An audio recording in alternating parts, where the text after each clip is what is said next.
Природата е нашия дом и ние осъзнаваме това и трябва да я запазим не само за нашите, но и за бъдещите поколения. И ако ние повече вземаме, отколкото даваме, и ако повече замърсяваме, отколкото почистваме, е само въпрос на време да нарушим крехкото равновесие човек-природа. Да запазим тази връзка за нас е неизменен приоритет и вярваме, че трябва да се грижим за нея така, както за най-близките си. В екологията има три основни принципа.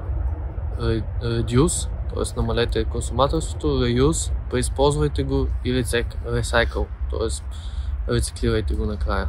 Когато всеки път ходите в природата, сложете винаги във вашата раничка, вашата посуда за хапване и пиване. Не използвайте пластмасата за еднократна употреба. Като хора, които практикуваме спортове на открито, за нас на първо място трябва да стои природата, а не логото на марката, с която сме облечени в нея. Аз съм треньор по борд спортове и си карам 10 годишния сноуборд и 10 годишния лонгборд. Колкото по-дълго си го карам, толкова повече му се радвам, защото това е бил правилният избор. Продавайки и закупувайки по-качествени артикули, по този начин допринасяме за опазването на околната среда.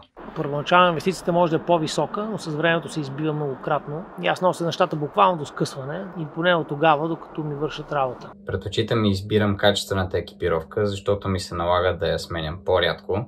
Също така мога да разчитам повече на нея в планината и природата и по този начин допринасям за нейното съхраняване и опазване.